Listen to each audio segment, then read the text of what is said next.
بسم اللہ الرحمن الرحیم۔ آج کی یہ ویڈیو دوستوں کے لیے یقیناً ایک نئی انفارمیشن ہوگی۔ ابلیس کی نسل کی ابتدا جس جن سے ہوئی اس کا نام تارانوس کہا جاتا ہے۔ تارانوس ابلیس سے 1,44,000 پہلے دنیا پہ موجود تھا۔ تارانوس کی نسل بہت تیزی سے بڑھی کیونکہ ان پر موت طاری نہیں ہوتی اور نہ ہی بیماری لگتی تھی۔ البتہ یہ چونکہ آتشی مخلوق تھی تو سرکشی بدرجہ اتم موجود۔ اس جنون اور آتشی ہونے کی وجہ سے انتہائی سرکش اس جنوں کی نسل کی پہلی موت فرشتوں کے ہاتھوں پیدائش کے 36,000 سال بعد آئی، جس کی وجہ سے جنات کے ہاں موت کی ابتدا ہوئی۔ اس سے پہلے انہیں موت نہیں ہوتی۔ بعد میں ایک چلپا نیس نامی ایک جن کو جنات کی ہدایت کا ذمہ سونپ دیا گیا اور وہی بادشاہ جنات قرار۔ اس کے بعد یہ ڈیوٹی ہاموس کو مل گئی۔ ہاموس کے دور میں ہی چلیپا اور تلبیس نامی جنات کی پیدائش ہوئی۔ یہ دونوں جن اپنے وقت کے بے حد بہادر جنات تھے۔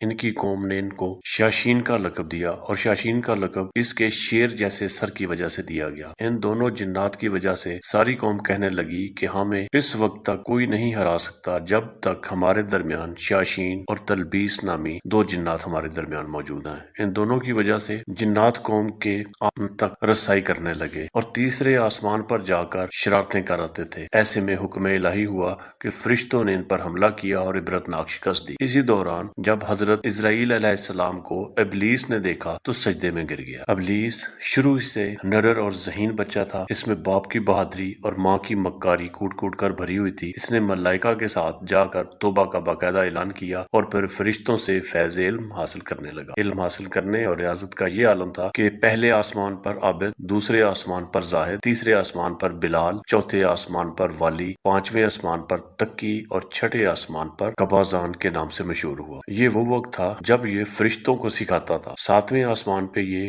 ابلیس بقائے نور میں رہا اور ساتویں آسمان پر سب ملائکہ کا معلم قرار دیا گیا۔ یہاں تک پہنچ کر ابلیس نے اپنی عاجزی اور ریاضت کی انتہا کر دی۔ ابلیس نے کم و بیش 14,000 سال عرش کا طواف کیا۔ یہاں اس نے فرشتوں میں استاد سردار اسرائیل کے نام سے شہرت پائی۔ کم و بیش 30,000 سال تک مقربین فرشتوں کا استاد رہا۔ ابلیس کے درز و واز کی میعاد کم و بیش 20,000 سال ہے۔ فرشتوں کے ساتھ قیام کی مدت کم و بیش 80,000 سال ہے۔ ابلیس کو حکم ہوا کہ دروغہ جنت رضوان کی معاونت کرو اور اہل جنت فرشتوں کو اپنے علم و فضل سے بہرہ کرو۔ یوں ابلیس کو جنت میں داخلے کا پروانہ مل گیا اور جنت میں اپنے علم سے دروغہ جنت رضوان کو سراب کیا اور یوں جنت رضوان کی کنجیاں ابلیس کے پاس۔ روایت کے مطابق ابلیس 40,000 سال تک یہ فرض خزانچی انجام دیتا رہا۔ یہی وہ اعلیٰ ترین مقام تھا جہاں ابلیس نے پہلی بار اپنی بادشاہت کے خواب دیکھنے شروع کر دیے۔ اس وقت ابلیس کے پاس ہفتے اقلیم، افلاک، جنت و دوزخ سب کا اختیار اور اس نے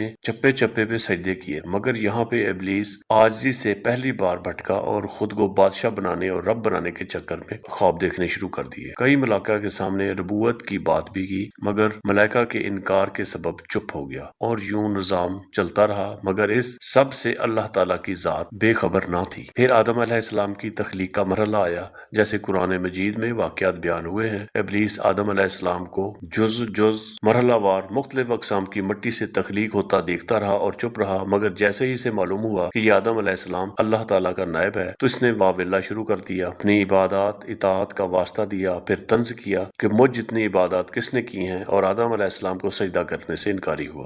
تب اللہ تعالیٰ نے فرمایا، نکل جا شیطان مردود۔ لعنتی قرار پانے کے بعد ابلیس نے اپنی عبادات اور ریاضات کا رب سے عوض مانگا، جس پر اللہ تعالیٰ نے ابلیس کو ایک وقت معلوم تک مہلت فراہم کی، جس پر ابلیس نے اولاد آدم کو صراط مستقیم سے بھٹکا کر اپنا پیروکار بنانے کا دعویٰ کیا، جس پر رب کریم نے فرمایا کہ جو متقی اور پرہیزگار ہوں گے ان کو تو گمراہ نہیں کر سکے گا۔ ابلیس کے اس لعنتی کام میں اس کے 5 ساتھی ہیں۔ نمبر 1 صبر۔ اس کے اختیار میں مصیبتوں کا کاروبار ہے، جس میں لوگ ہائے واویلا کرتے رہیں گے، گریبان پھاڑیں گے، منہ پہ تماچے ماریں گے اور جہلیت کے نعرے لگائیں گے۔ نمبر 2 اور یہ لوگوں کو بدی کا مرتکب کرتا ہے اور بدی کو لوگوں سے اچھا اور پسندیدہ کر کے دکھاتا ہے۔ نمبر 3 مصوت۔ یہ کذب، جھوٹ، دروغ اور گمراہی پہ مامور ہے، جسے لوگ کان لگا کر سنیں گے اور یہ انسانوں کی شکل میں اپنا کر ان سے ملتا ہے اور انہیں فساد برپا کرنے کی جھوٹی خبریں سناتا ہے۔ نمبر 4 داسم۔ یہ آدمی کے ساتھ ساتھ گھر میں داخل ہوتا ہے اور گھر والوں کے عیب دکھاتا ہے اور آدمی کو گھر والوں پہ غضبناک کرتا ہے۔ نمبر 5، ذکی نور، یہ بازاروں کا محتاج ہے اور بازاروں کا مختار ہے۔ بازاروں میں آ کر یہ بددیانتی کے جھنڈے گاڑتا ہے، بازاروں میں برائیوں اور فحاشی پہ ورگلاتا ہے۔ ابلیس کا آدم علیہ السلام کو سجدے سے انکار کا جذبہ حسد تھا کہ جس نے اسے مجبور کیا کہ یہ میری جگہ آدم علیہ السلام میں